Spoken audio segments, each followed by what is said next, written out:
अस्सलाम वालेकुम स्टूडेंट्स। आज हम शुरू करने जा रहे हैं एक्सरसाइज 6.5। बेसिकली ये भी परसी हुई है 6.4 का, लेकिन इसमें थोड़ा सा चेंजिंग ये है कि 6.4 में हमें एक प्रॉपर न्यूमेरिक वैल्यूज़ दी जाती थी, ठीक है, न्यूमेरिक वे में ही दी जाती थी। लेकिन यहाँ पे हमें एक स्टेटमेंट दी जाएगी जिसमें से हमने वैल्यूज़ को ख़ुद ही फाइंड करना है। उनमें से हमने पिक करना है कि कौन सी वैल्यूज़ दी गई हैं, वो कौन सी सीरीज़ बन रही है, और उसको हमने फिर उसके मुताबिक हमने उसको सॉल्व करना है। तो सबसे चलते हैं पहले क्वेश्चन की तरफ। फर्स्ट वो कह रहा है, a man deposits in a bank RS10 in the first month, 15 in the second month and RS20 in the third month and so on. Find how much he will have deposited in the bank by the 9th month. अच्छा, चूँकि सारी जो exercise है ना, ये statements ही हैं, तो ये काफ़ी लेंथी हो जाती हैं लिखने में भी। तो आप अपनी बुक अपने पास रख लें, ठीक है। ये वीडियो देखते हुए आप क्या करें कि अपनी बुक्स अपने पास रख लें, क्वेश्चन वहीं पे चेक करें, फिर मैं इसका सोल्यूशन जो है ना वो मैं आपको बता रहा हूँ साथ में, ठीक है। क्वेश्चन मैं यहीं पे आपको बुक पे से ही बता रहा हूँ, यहीं पे चेक कर लीजिएगा। ओके जी, चलते हैं क्वेश्चन पे।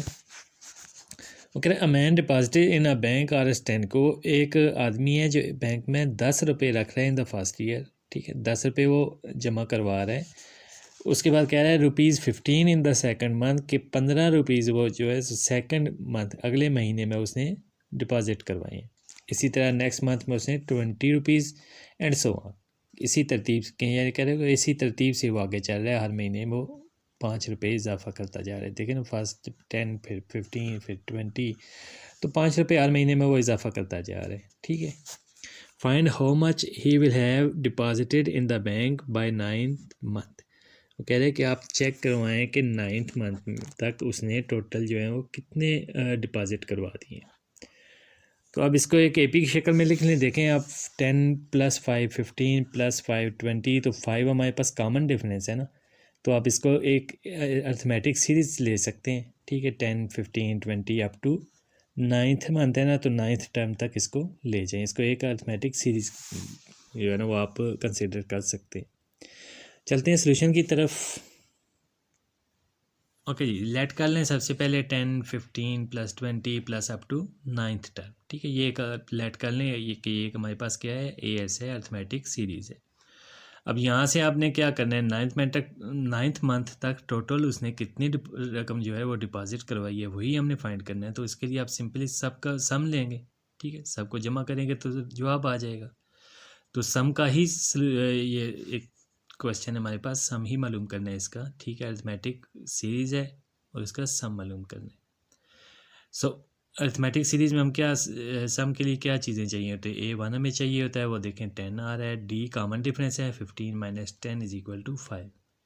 और तीसरी चीज़ हमें चाहिए होती है n, नंबर ऑफ टर्म्स। तो नंबर ऑफ टर्म्स कितनी है, 9, ठीक है जी। सो n = 9। देन फार्मूला पुट करें, S = n/2 × 2A1 + n - 1 D। सो वैल्यूज़ पुट करें, n की वैल्यू कितनी है हमारे पास, 9 है, तो 9 टू A1 कितना है, 10, ठीक है। देखें वैल्यूज़ जो लिखी हैं वही हमने यहाँ पे पुट कर देनी है। सो n - 1 D है, तो n - 1 यानी 9 - 1 8 D, ठीक है। और D की वैल्यू कितनी आ गई, 5, तो यहाँ पे 5 इसको भी पुट कर लें, ठीक है। अब यहाँ से देखें 2 कॉमन आ रहा है। कॉमन क्यों लेंगे हम, क्योंकि यहाँ से 2 इसको भी तो कहीं से पे ख़त्म करना है ना। तो ये इधर से देखें 8 से भी 2 कॉमन आएगा, और यहाँ ऑलरेडी 2 सेपरेट है, तो 2 को कॉमन ले लें, ठीक है। अब ये 2 क्रॉस हो जाएंगे, फिर 10 प्लस यहाँ से 2 कॉमन है, तो 4, एंड D की वैल्यू है 5, सो 4 5 = 20। 20 + 10 30, एंड 30 × 9 270, सो 270 हमारे पास आंसर आ जाएगा। हमारे टोटल जो रकम बन रही है कितनी बन रही है, 270 रुपीज़, ठीक है। सिंपल से क्वेश्चंस हैं, बस ये है कि आपने स्टेटमेंट में से चीज़ें पिक करनी है कि क्या चीज़ हमें दी गई है, तो उसके मुताबिक हमने इसको सॉल्व करना है। ले जी, चलते हैं नेक्स्ट क्वेश्चन की तरफ। 378 trees are planted in rows in the shape of an isosceles triangle. The numbers in successive rows decreasing by 1 from the base to the top. How many trees are there in the row which forms the base of the triangle? वो कह रहा है 378 दरख्त है हमारे पास जिनको हमने plant करना है, और रोज़ की शक्ल में प्लांट करना है कि हमने उनकी मुख्तलिफ रोज़ बनानी है, ठीक है। अब रोज़ कैसे होंगी, जो सबसे नीचे वाली बेस वाली रो है वो सबसे ज़्यादा उसमें दरख्त होंगे। उसके बाद वो कह रहा है डिक्रीजिंग बाय 1 कि हर रो में यानी उससे ऊपर वाली जो नेक्स्ट रो है उसमें से एक कम कर दें पहली रोज़ में से। फॉर एग्जांपल फर्स्ट रो में आपने 10 जो ट्रीज़ हैं वो प्लांट किए हैं, तो सेकंड में आपने 9 करने, फिर उससे थर्ड में 8 करने हैं, ठीक है जी। तो इस तरतीब से आपने करते जाना है और लास्ट पे जो आपकी टॉप पे जो आपकी आएगी ना रो, उसमें सिर्फ एक ट्री होगा। तो यहाँ से उसने बताया कि bottom to the top decreasing by 1, ठीक है जी, base to the top decreasing by 1। तो अब अगर हम इसको टॉप टू द बेस लें तो फिर क्या होगा, इंक्रीजिंग बाय 1। तो इस क्वेश्चन को आप टॉप टू द बेस ही ले जाएं, ठीक है जी। चलते हैं क्वेश्चन पे। ओके, टोटल ट्रीज़ हैं हमारे पास 378। अगर टॉप टू द बेस करें तो फिर टॉप पे क्या थे, जो रो ऑन टॉप है वो A1 उसको ले लें और वो 1 है, ठीक है। टॉप पे रो पे 1 आ रहा है और डिफरेंस कितना आ रहा है 1, यानी हर पे हमने एक को इंक्रीज़ करते जाना क्योंकि हम टॉप टू द बॉटम ले रहे हैं, टॉप टू द बेस, ठीक है जी। अब यहाँ से n कितना है, मतलब लास्ट पे टोटल, पहले तो हमें ये पता हो ना कि जो लास्ट बन रही है हमारे पास जो टोटल नंबर ऑफ़ रोज़ हैं वो कितनी है, तो वही नहीं पता। तो पहले तो हमने n को फाइंड करना है, ठीक है, नंबर ऑफ़ रोज़ को फाइंड करना है। तो उसके लिए हम क्या करेंगे, s, अब देखें टोटल ट्री जो है वो सम आ गया ना, तो एस भी हमें दिया गया, s is equal to n/2 2a1 plus n-1d। आप फार्मूला पुट करें, देन हमने क्या करना है, ये 2 देखें यहाँ डिवाइड हो रहा है तो s के साथ मल्टीप्लाई करा दें। s हमारे पास कितने हैं 378 एंड 2 मल्टीप्लाई कर दें इसके साथ, और इधर क्या आएगा n इंटू 2a1, ठीक है, और a1 हमारे पास 1 है, सो 2 इंटू 1 2 प्लस n-1d। तो अब d कितना है, वो भी 1 है, तो n-1 को 1 के साथ मल्टीप्लाई करेंगे तो ये n-1 ही रहेगा। सो 378 को 2 से मल्टीप्लाई कराया, हमारे पास 756 आ जाएगा। अब n को अंदर मल्टीप्लाई करवा दें, अब यहाँ पे देखें 2 - 1 है तो ये 1 हो जाएगा, सो n into 1 n and n into n n square. अब ये क्वाड्रेटिक इक्वेशन बन रही है तो इसको प्रॉपर वे में लें, यानी n स्क्वायर पहले लिख लें, फिर n और फिर 756 इस साइड पे है तो उधर भी ले जाएं उसको भी, तो यहाँ पे प्लस में है इधर माइनस हो जाएगा और इज इक्वल टू 0, क्योंकि सारा कुछ हम एक ही साइड पे ले गए। अब यहाँ से इसको हमने क्या करना है, देखें n square plus n minus 756 is equal to 0। तो यहाँ इसको फैक्टराइजेशन करवाएंगे इसकी, ठीक है जी, n square plus sorry minus 27n plus 28n minus 756 is equal to 0, क्योंकि हमने प्लस का एक बचाना है ना, तो 28 को प्लस में 27 को माइनस में ले लें, सो 28 माइनस 27 1। सो यहाँ से कॉमन लेंगे, आप फैक्टराइजेशन को मैं क्या बताऊँ, पिछले 3 सालों से आप यही चीज़ें पढ़ते आ रहे हैं। सो n कॉमन लिया है, n-27 एंड अगेन 28 कॉमन आएगा और n-27 इज इक्वल टू 0। सो दो फैक्टर्स हमारे पास बन गए, एक n-27 और दूसरा है हमारे पास n+28। तो दोनों को सेपरेट 0 के इक्वल ले लें। सो n माइनस को देखें तो -27 इज इक्वल टू 0, तो -27 उस साइड पे जाएगा तो +27, और +28 इज इक्वल टू 0 है तो 28 उधर जाके माइनस हो जाएगा। अब आप जानते हैं कि n जो है हमारे पास नंबर ऑफ़ टर्म्स हमेशा नेचुरल नंबर होना चाहिए, तो यहाँ -28 आ रहा है, माइनस तो नेचुरल नंबर में नहीं है ना, तो ये हमारा आंसर नहीं हो सकता। तो फिर यही एक बच रहा है हमारे पास कितना, प्लस का जो 27 आ रहा है, यही n की वैल्यू हमारे पास आ जाएगी, ठीक है जी, क्योंकि माइनस में n होता ही नहीं है। n को जो है ना नंबर ऑफ़ टर्म्स, जब भी अर्थमेटिक सीरीज़ या ज्योमेट्रिक सीरीज़ या किसी भी सीरीज़ की बात करें तो n को हमेशा पॉजिटिव नंबर होना चाहिए, ठीक है जी, पॉजिटिव यानी नेचुरल नंबर होना चाहिए, सिंपली 0 भी नहीं हो सकता है और पॉजिटिव नंबर होना चाहिए। तो पॉजिटिव हमारे पास 27 है, तो मतलब ये -28 तो हो ही नहीं सकता, तो इसको यहाँ से कैंसिल कर देंगे, 27 का ले लेंगे। तो अब लास्ट टर्म हमारे पास कितनी आ रही है 27, तो 27 वाली जो टर्म है उसके अंदर कितनी हमारे पास प्लांट हो गए ट्री, वो हमने चेक करना है। तो उसके लिए सिंपल है, 27 को फाइंड करेंगे, तो A27 इज इक्वल टू क्या होता है A1 + 26D। अब A1 भी 1 है एंड D भी 1 है, तो 26 इंटू 1 26 और ये A1 को प्लस करें तो कितना आ जाएगा 27। सो हमारे नंबर ऑफ ट्रीज होंगे बेस लाइन में कितने 27। ओके जी, क्वेश्चन 3 है हमारे पास, a man borrows Rs 1100 and agree to repay with a total interest of Rs 230 in 14 installments. Okay जी, वो कह रहा है कि एक आदमी है जिसने 1100 रुपये कर्ज लिया है और उसने तय किया है कि जो 1100 रुपये कर्ज है और उसके साथ इंटरेस्ट जो है वो 230 रुपीज़ ये जितना भी बन रहा है इसको सारा उसने इंस्टॉलमेंट में वापस करना है। और कितनी इंस्टॉलमेंट में करना है? 14 इंस्टॉलमेंट में। ठीक है जी। फिर वो कह रहा है कि each instalment being less than the preceding by RS10, कि हर इंस्टॉलमेंट पहले वाली से 10 रुपये कम देगा। मतलब एक में अगर उसने 100 रुपया दिया है तो दूसरे में 90 रुपीज़, देन अगली में 80 रुपीज़। तो इस तरह इंस्टॉलमेंट उसने देनी है। So what should be is first instalment. फिर वो कह रहा है कि उसकी पहली इंस्टॉलमेंट कितनी होनी चाहिए। ठीक है जी, इसी को ले कर चलते हैं आगे। आप चेक कर लें हमें जो टर्म्स दी गई हैं वो क्या है। एक तो टोटल जो उसने बारो की है रकम वो कितनी है? 1100 रुपीज़ एंड इंटरेस्ट है 230 रुपीज़। तो टोटल जो उसने रिटर्न करना है इन दोनों को आप ऐड करेंगे 1100 एंड 230 कितना हो जाएगा? 1330। तो अब 1330 रुपीज़ की हमने 14 इंस्टॉलमेंट बनानी है और किस हिसाब से? जो कॉमन डिफरेंस है वो हमारे पास -10 होना चाहिए। ठीक है, और वो होने के बाद वो कह रहा है कि जो फर्स्ट इंस्टॉलमेंट है यानी कि A1 वो कितना आएगा हमारे पास। सो चलते हैं इस पर।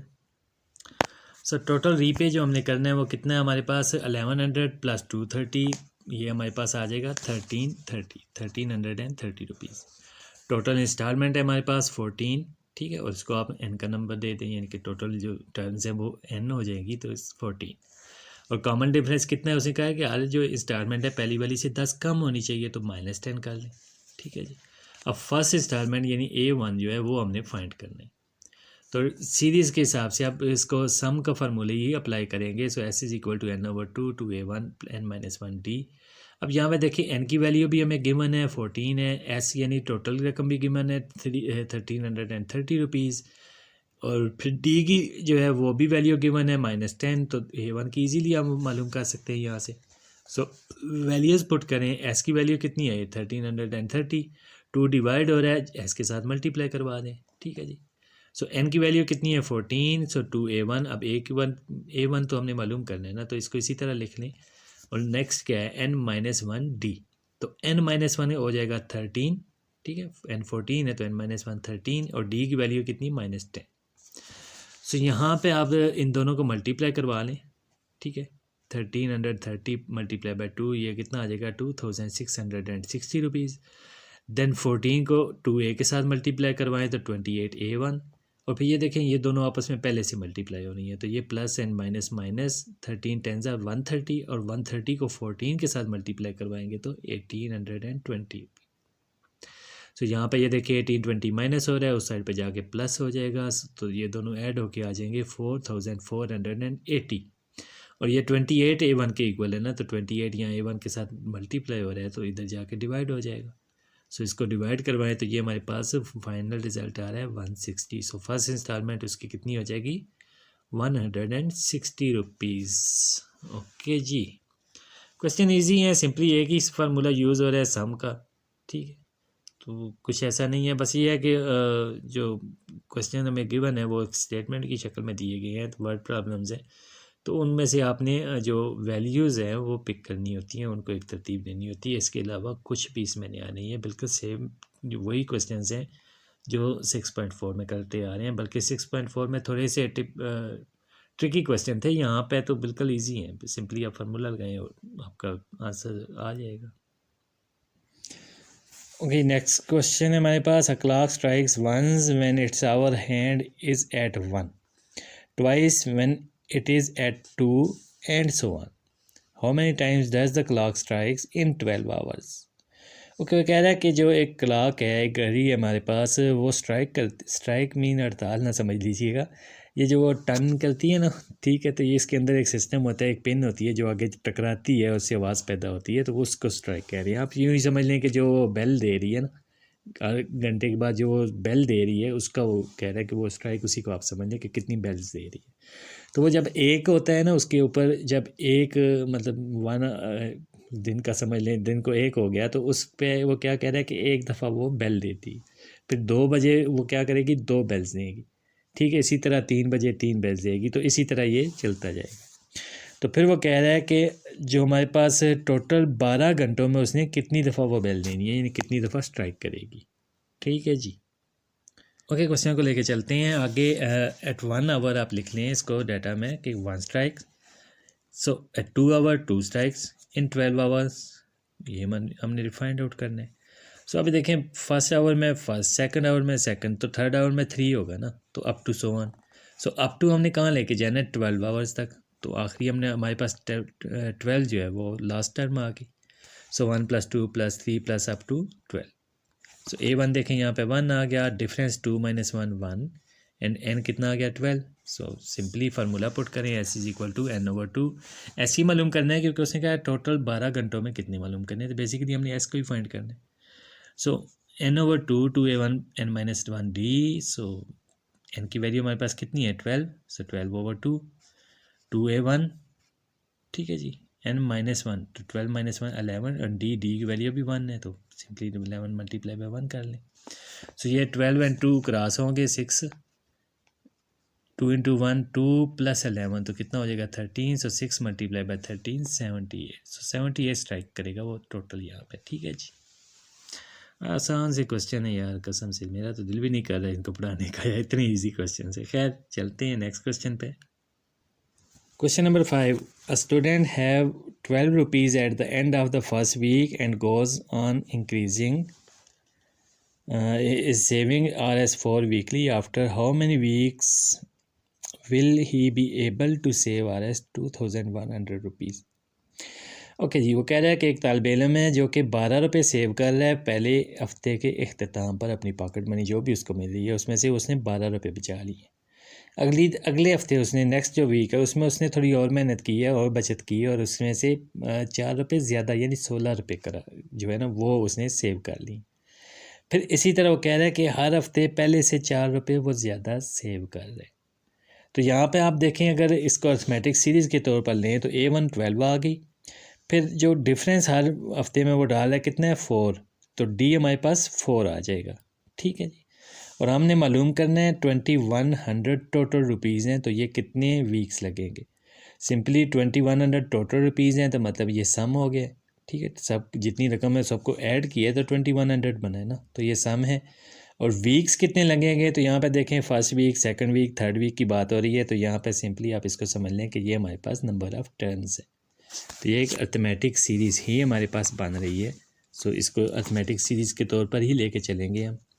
सो चलते हैं क्वेश्चन पे। कह रहा है कि फर्स्ट वीक पे उसने जो है उसको आप A1 ले लें 12, डिफरेंस हमारे पास 4 आ गया, SN यानी कि सम ऑफ द nth टर्म 2100, और n ही को हमने फाइंड करना है। सो S = n/2, वही formula 2A1 + n - 1 d। S हमारे पास 2100 है, 2 यहाँ डिवाइड हो रहा है, इसको जाके मल्टीप्लाई करवा दें, और n हमें नहीं पता। 2A1 हमारे पास 12 है ना, तो 2 × 12 24, फिर n - 1 को d के साथ मल्टीप्लाई करवाना है, तो d कितना है 4, 4 को n के साथ भी मल्टीप्लाई कराएं और 1 के साथ भी, तो 4n - 4। अब यहाँ मज़ीद देखें 2100 × 2 4200, और यहाँ पे देखें 24 - 4 ये 20 हो जाएगा ना, तो 20 × n 20n + 4n × n 4n²। Next ले इसको थोड़ी सी तरतीब दे लें क्योंकि ये हमारे पास अगेन से क्वाड्रेटिक इक्वेशन आ रही है, तो 4n² पहले लिख रहे हैं, फिर +20n, और ये इधर आएगा तो -4200 = 0। अगेन इसमें से 4 को कॉमन ले लें, सो n² + 5n - 1050, एंड 4 जो कॉमन लिया है वो हमने 0 के साथ जाकर डिवाइड करवा के ख़त्म कर दिए। ओके जी, नेक्स्ट हमारा क्या होता है, इसको फैक्टराइजेशन करवानी है। सो n² + 35n - 30n - 1050 = 0। सो 35 - 35 हो जाएंगे ना, और 35 × 30 1050। सो यहाँ से कॉमन लेंगे, n कॉमन लेंगे, n + 35 एंड -30 कॉमन लिया, n + 35 अगेन। सो इसी अब दो हमारे पास फैक्टर्स बन रहे हैं, एक कौन सा n + 35 एंड सेकंड है n - 30, तो दोनों को आपने सेपरेट 0 के इक्वल ले लेना है, ठीक है जी, या n - 30 को भी एंड n + 35 को भी। तो पहले 35 को देख लेते हैं। सो n + 35 = 0, तो 35 तो जाके माइनस हो जाएगा, और सो n = -35, और माइनस तो n हो नहीं सकता, तो ये हमारा आंसर दुरुस्त नहीं है। तो दूसरी टर्म पे आते हैं, n - 30 = 0, सो -30 उधर जाके प्लस हो जाएगा, सो n = 30, और ये चूँकि पॉजिटिव नंबर आ रहा है तो हम इसी को काउंट करेंगे। सो हम कहेंगे कि जो हमारे वीक्स चाहिए, कितने चाहिए 30 वीक्स, जो उसकी अमाउंट है ना 2100 रुपीज़, उसको कलेक्ट करने के लिए हमें टोटल 30 वीक्स दरकार होंगे। ओके जी, चलते हैं नेक्स्ट क्वेश्चन की तरफ। नेक्स्ट क्वेश्चन है हमारे पास, an object falling from rest fall 9 meter during the first second, 27 meters during the next second, 45 meters during the third second, and so on. How far will it fall during the fifth second? How far will it fall up to the fifth second? सो दो question उसने कर दिए हैं। पहले वो इसको study कर लेते हैं कि वो क्या कह रहा है। कह रहा है कि एन ऑब्जेक्ट कोई चीज़ है हमारे पास जो कि गिर रही है रेस्ट की हालत से, ज़ीरो की यानी कि कंडीशन में है, बिल्कुल रेस्ट की हालत में है। वहाँ से उसने गिरना शुरू किया है तो पहले सेकंड में वो 9 मीटर्स गिरी है, नीचे आई है। ठीक है, सेकंड जो पहला सेकंड है हमारे पास उसमें 9 मीटर, उसके बाद जो सेकंड है ठीक है, जो दूसरा सेकंड है उसमें वो 27 मीटर्स नीचे आ गई। फिर नेक्स्ट थर्ड सेकंड में 45 मीटर्स नीचे आई है। अब वो क्वेश्चन हमारे पास दो तरह से कर रहे हैं। कह रहा है how far will it fall during the fifth second, के पाँचवें सेकंड में कितना नीचे आएगी। जैसे फर्स्ट में 9, सेकंड में 27, इसी तरह फिफ्थ सेकंड में कितना वो गिरेगी। और नेक्स्ट क्वेश्चन कर रहा है how far will it fall up to the fifth second, के 5 सेकंड्स में टोटल 5 सेकंड का इकट्ठा करें तो वो टोटल कितना गिरेगी। पहले में सिर्फ 5वें सेकंड का है और दूसरे में उस पूरे 5 सेकंड की बात की है कि सब में मिला के ऐड करें, यानी सम मालूम करें उनको, तो कितने मीटर्स नीचे आएगी। सो अब इसको अरिथमेटिक सीरीज़ ले लें। पहले एक 9, फिर 27 सेकंड, थर्ड सेकंड में 45 metre and up so on. तो A1 देखें 9 आ रहा है, ठीक है, कॉमन डिफरेंस 27 माइनस 9 18 आ जाएगा। अब पहले तो हमने फिफ्थ सेकंड का मालूम करना है। सो A5 मालूम करना है कि वो कितना होगा। So A5 is equal to A1 plus 4D। So A1 हमारे पास 9 है एंड 4D, सो 4 इंटू 18, ठीक है जी। सो 4 इंटू 18 72 आ जाएगा, 9 प्लस 72 81 मीटर। सो पाँचवें जो पहला क्वेश्चन था उसका कि फिफ्थ सेकंड में कितना फॉल होगा, तो वो हमारे पास आ रहा है 81 मीटर। अब उसने कहा है कि टोटल 5 सेकंड्स के अंदर कितना फॉल होगा, तो उसको हमने मालूम करना है सम की शक्ल में। So S is equal to n/2 2A1 n minus 1D। So n हमारे पास है 5 सेकंड, सो 5 तो 5/2, फिर 2A1 हमारे पास 9 है, सो 2 इंटू 9 प्लस n माइनस 1 यानी 5 माइनस 1 4D, ठीक है, और D 18 है। अब इन दोनों को मल्टीप्लाई करवाएं, 2 9s are 18 and 4 18s are 72, 5/2 into 18 plus 72, 18 plus 72 हमारे पास 90 आ जाएगा, जो कि 2 से क्रॉस होगा तो 45 मल्टीप्लाई बाय 5 हमारे पास टोटल आंसर आ जाएगा 225 मीटर्स। ठीक है जी बच्चों, ओके चलते हैं नेक्स्ट क्वेश्चन की तरफ। ओके, क्वेश्चन 7 में वो कह रहा है कि an investor earned 6000 for year 1980 and 12,000 rupees for year 1990 on the same investment. If his earnings have increased by the same amount each year, how much income he has received from the investment over the past 11 years? यहाँ पे check करें तो उसने हमें क्या बताया कि 6,000 उसने फर्स्ट ईयर में जमा किए हैं, उसने क्या कह सकते हैं, उसने अर्न किए हैं। और जो 11th ईयर है यानी 1990 में उसने 12,000 जो है वो अर्न किए हैं, ठीक है। तो ये उसका प्रॉफिट कितना आ गया, 6,000 पहले, फिर 12,000 last. So A1 and A last यानी A11 हमें मिल गई हैं। तो यहाँ से हमने सम मालूम करना है कि टोटल उसने कितना मालूम किया, ठीक है, टोटल अमाउंट उसने कितनी जो है ना वो इन्वेस्टमेंट टोटल जो उसने की हुई थी उस पर कितनी उसने अर्निंग की है, ठीक है जी। सो टोटल अर्निंग मालूम करने के लिए, टोटल उसका प्रॉफिट मालूम करने के लिए हमारे पास वही फार्मूला है कि हमने एस का ही मालूम करना है, लेकिन इसको एक तरतीब दे लेनी है हमने किसकी, अरिथमेटिक सीरीज़ की। तो अरिथमेटिक सीरीज़ में आप देखें A1 जो हमारे पास वो कितना आ रहा है 6,000 एंड A11 आ रहा है 12,000। तो पहले इनको ले लेते हैं। सो A1 6,000, A11 12,000। A1 कितना होता है 10 प्लस A1 प्लस 10D, सो A1 प्लस 10D और ये 12,000। सो 10D और A1 उधर ले जाएं माइनस हो जाएगा, A1 माइनस करेंगे तो A1 की वैल्यू कितनी सी 6,000, सो 12,000 माइनस 6,000 कितना आ गया 6,000, और ये 10D के इक्वल है तो D के मालूम करने के 10 से डिवाइड करवा दे तो ये हमारे पास 600। सो D की वैल्यू हमारे पास 600 आ जाएगी। नेक्स्ट हमने सम मालूम करना है। So S is equal to n/2, वही फार्मूला है 2a1 इंटू n-1d। सो n हमारे पास 11 है, 11/2 2a1 की वैल्यू पुट करें प्लस n-1 यानी कि 10 एंड d 600। सो 12,000, ठीक है, एंड 10 इंटू 600 6,000, तो 18,000 को यहाँ से 2 के साथ हम क्रॉस करवा देते ये आ जाएगा हमारे पास 9,000। सो 11 मल्टीप्लाई बाय 9,000, टोटल हमारे पास अमाउंट आ जाएगी कितनी 99,000 रुपीज़। सो 11 ईयर्स में उसने जो टोटल प्रॉफिट कमाया अपनी इन्वेस्टमेंट पर वो कितना आ जाएगा हमारे पास 99,000 रुपीज़। क्वेश्चन 8 है the sum of interior angle of a polygon having side 3, 4, 5 etcetera form an AP। Find the sum of the interior angles of for a 16-साइडेड पॉलीगॉन। तो सबसे पहले तो हम ये देख लें पॉलीगॉन क्या चीज़ है। पॉलीगॉन एक ऐसी शेप को कहते हैं जिसकी कम से कम जो है 3 डायरेक्शंस हो, 3 एंगल्स हो, ठीक है, 3 साइड उसकी कम से कम होनी चाहिए। तो पॉलीगॉन की कम से कम 3 साइड, जैसे कि ट्रायंगल है तो वो एक पॉलीगॉन है। इसी तरह 4 साइडेड हैं, जैसे कि रेक्टेंगल है, स्क्वायर है, वो भी पॉलीगॉन है। तो 3 से ज़्यादा भी हो सकती हैं लेकिन कम से कम 3 होनी चाहिए। तो जब हम इसकी एक सीरीज़ बनाएंगे तो 16 साइडेड तक लेके जाना है। तो पहले क्या है 3 साइड, क्योंकि 1, 2 तो है ही नहीं ना, 1 और 2 साइडेड जो भी चीज़ होगी वो पॉलीगॉन नहीं होगी।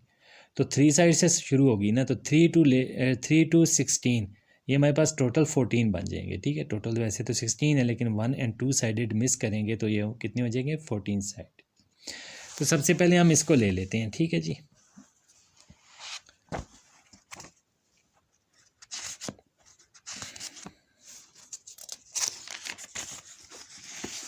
Okay, so 3 sides, 4 side and 5 side up to 16 sides.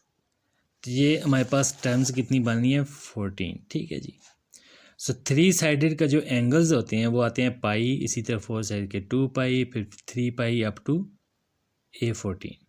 अब इसको मैंने A14 नाम दे दिया, वैसे 14 पाई लिख सकते थे लेकिन यहाँ पे आंसर दे दें फिर सवाल कहाँ पे करेंगे। तो A1 हमारे पास है पाई, D आ जाएगा 2 पाई माइनस पाई अगेन पाई। सो 16 साइड यानी कि A14 is equal to A1 plus 13D। A1 कितना है पाई एंड 13 इंटू D, वो भी 13 पाई। सो 13 पाई प्लस 1 पाई 14 पाई, ये हमारे आंसर आ जाएगा, ठीक है। तो आप पाई पाई को देख के परेशान ना हो, इसमें कुछ भी नहीं है, सिंपली आपने 13 प्लस 1 14 और पाई को पाई ही रहने देना है। ओके, नेक्स्ट क्वेश्चन पे चलते हैं। Next the prize money of 60,000 will be distributed among the 8 teams according to their position determined in the match series. The award increases by the same amount for each higher position if the last place team is given Rs 4,000. How much will be awarded to the first place team? वो कह रहा है कि एक tournament है जिसकी जो winning मतलब टोटल प्राइज़ मनी है वो 60,000 है, जो हमने उसमें डिस्ट्रीब्यूट करने वाली 8 टीमें हैं, उनमें हमने उसमें जो जितना भी कंट्रीब्यूट किया ना 8 टीमें, उनमें हमने डिस्ट्रीब्यूट करना है, उनमें हमने तकसीम करना है। सो 8 टीमों में हमने 60,000 रुपये डिस्ट्रीब्यूट करना है, लेकिन किस तरीके से करना है कि जो हमने लास्ट पे आने वाली टीम को देना है उससे फर्स्ट पे आने वाली टीम को, जिस तरह एक दरमियान में जितनी भी टीम्स हैं उनमें सब में एक प्रॉपर एक सेम डिफरेंस रखना है, यानी कि अगर पहले वाले को हमने 1,000 दिया है तो दूसरी को 2,000, तीसरी को 3,000, इस तरतीब से, या पहली वाली को 5,000 दिया है तो दूसरी को 5,500, फिर आगे वाली 6,000, फिर 6,500, 7,000, इस तरह, मतलब सेम डिफरेंस से हमने चलना है। तो हमने वो कह रहा है कि जो फर्स्ट टीम है उसको हमें कितना मिलेगा, जो फर्स्ट प्लेस पे आएगी टीम कितना मिलेगा उसको। सो लास्ट पे वाली पे कितना है 4,000। टोटल टीम्स कितनी है 8, नंबर ऑफ टाइम्स कितनी होगी 8, टोटल प्राइज मनी यानी कि सम SN कितना हो गया 60,000, एंड लास्ट टीम यानी कि A8 आ जाएगी, वो हमारे पास 4,000। तो A1 को हमने यहाँ पे मालूम करना है। सो ओके जी, सो A8 4000, SN 60,000, A1 हमने मालूम करना है। So SN is equal to N/2 into A1 plus A8। अब A8 कैसे आ रहा है? आप कहेंगे कि 2A1 N-1 D होता है, तो आप देखें 2A1 प्लस N-1 D। सो N कितना है? 8 है ना। 8 N हमारे पास कितना आ रहा है? 8 यहाँ में मैंने लिखा नहीं है, सो अब लिख लें। नंबर ऑफ टीम्स हमारे पास कितनी थी? 8। तो N-1 कितना होगा? 7D। इसको लिख सकते हैं 2A1 को A1 प्लस A1 एंड यहाँ पे ये 7D। तो A1 प्लस 7D कितना हो गया? 8 और ये A1 एक सेपरेट। तो हम इसको इस तरह भी लिख सकते हैं। तो यहाँ पे हमारे पास ये फार्मूला, इस फार्मूले को इस शेप में लिख लें। दैन A1 की वैल्यू हमारे पास मौजूद है 4000, A8 की 4000 है, A1 की नहीं मालूम, वही हमने मालूम करनी है। तो N की वैल्यू कितनी है? 8। सो 8/2 इंटू A1 प्लस 4000 और SN हमारे पास कितना है? 60,000। ये 2 8 के साथ क्रॉस हो गया, 4 आ जाएगा। सो 4 को मल्टीप्लाई करवाएं A1 के साथ एंड 4000 के साथ, ठीक है। 16,000 जाके 60,000 से माइनस होगा, तो ये 44,000। अब 44,000 4A1 के इक्वल आ रहे हैं, तो 4 को जाके डिवाइड करवा दें। So A1 is equal to 11,000। Means के जो फर्स्ट टीम आएगी हमारी, उसको कितनी प्राइज मनी मिलेगी? 11,000 रुपीज़। नहीं जी, क्वेश्चन नंबर 9 पे चलते हैं। क्वेश्चन नंबर 9 है ये, तो I think so last question. An equilateral triangular base is filled by placing 8 balls in the first row, 7 balls in the second row, and so on, with 1 ball in the last row. After this base layer, second layer is formed by placing 7 balls in the first row, 6 balls in the second row, and so on, with 1 ball in its last row. Continuing this process, a pyramid of ball is formed by 1 ball on top. How many balls are there in the pyramid? Okay, वो कह रहा है कि एक हमारे पास triangular equilateral है, जिसकी base में हमने यानी कि उसके अंदर हमने टोटल फिल करना है, सिर्फ बेस को ही नहीं फिल करना। लेकिन उसको फिल करने के लिए हमें बाल्स हैं जो हमारे पास, उनसे हमने उसको फिल करना है। लेकिन किस तरतीब से करना है? जब पहले उसको हम नीचे यानी कि तय बिछाएंगे, जो सबसे नीचे वाली रो है, उसमें हमने क्या करना है कि एक रो जो है वो, उसमें हम 8 बाल्स रखेंगे, उससे आगे वाली पे 7, उससे फिर नेक्स्ट 6, फिर 5, फिर 4 3 2 1 तक लेके जाके उसको छोड़ दें। फिर उसके बाद उसकी नेक्स्ट लेयर बनानी है। नेक्स्ट लेयर में हमने जो फर्स्ट रो है वो 7 से स्टार्ट करनी है, फिर 6 5 4 3 2 1। इसी तरह उससे जो नेक्स्ट लेयर है वो हमने 6 से स्टार्ट करनी है, 6 5 4 3 2 1। फिर उसके बाद 5 से स्टार्ट करनी है, 5 4 3 2 1। तो ऐसे हमने चलते जाना है और लास्ट लेयर पे हमारे क्या आएगा? सिर्फ 1, इसके अलावा कोई भी नहीं आएगा। तो फिर वो कह रहा है कि टोटल बाल्स को मालूम करें कि उस पिरामिड में टोटल बाल हमारी कितनी आ रही है। तो पहले हम लेयर को बना लेते हैं। लेयर, सो फर्स्ट लेयर क्या थी? 8 + 7 6 5 4 3 2 1। सो ये हमारे पास ऐड कर लें सिंपली 36। सेकंड लेयर है 7 6 5 4 3 2 1, इसको भी ऐड कर लें 28। थर्ड लेयर इसी तरह 6 से स्टार्ट होगी तो 21। फोर्थ लेयर 5 से स्टार्ट होगी, सो 15। फिफ्थ लेयर 4 से स्टार्ट होगी, 10। सिक्स्थ लेयर 3 से स्टार्ट होगी, 6। सेवन्थ लेयर 2 से स्टार्ट होगी एंड 3। और 8 लेयर 1 से स्टार्ट होगी और 1 पे ही ख़त्म हो जाएगी। तो ये हमारे पास टोटल बन रही है वो कितना है? 36 28 21 + 15 + 10 + 6 + 3 + 1। टोटल बात ऐसी बनेगी। अब इसको और करें तो ये हमारे पास कोई प्रॉपर शेप नहीं है, ठीक है। ये अर्थमेटिक सीरीज़ नहीं है क्योंकि कॉमन डिफरेंस सेम नहीं आ रहा। आप देखें 28 - 36, तो ये गड़बड़ है, ठीक है। ये -8 आ रहा है। 28 - 28 तो 21 - 28 ये -7 आ रहा है। तो ये हर दफ़ा ये डिफरेंस सेम नहीं आ रहा, ठीक है। सो अब इधर से लास्ट पे भी चेक कर लें। लास्ट साइड से चेक करेंगे तो 1 + 3 1 + 2 3 + 3 6 + 4 10 + 5 15। तो एक कॉमन डिफरेंस नहीं है। तो जब कॉमन डिफरेंस नहीं है तो ये अर्थमेटिक सीरीज़ नहीं है। तो अर्थमेटिक सीरीज़ नहीं है तो उसका सम का फार्मूला भी नहीं लगेगा। तो फिर हम क्या करेंगे? इसको सिंपली हमने क्या करना है? ऐड कर लेना है। तो ये सारे आप ऐड करेंगे तो हमारे पास कितना आ जाएगा? 120 बाल्स। तो इसको आप इसी तरह आंसर दे दें। ठीक हो गया जी बच्चों, यहाँ पे हमारी ये एक्सरसाइज कंप्लीट हो रही है। नेक्स्ट इंशाल्लाह 6.6 में मिलेंगे। तब तक के लिए अल्लाह हाफिज़।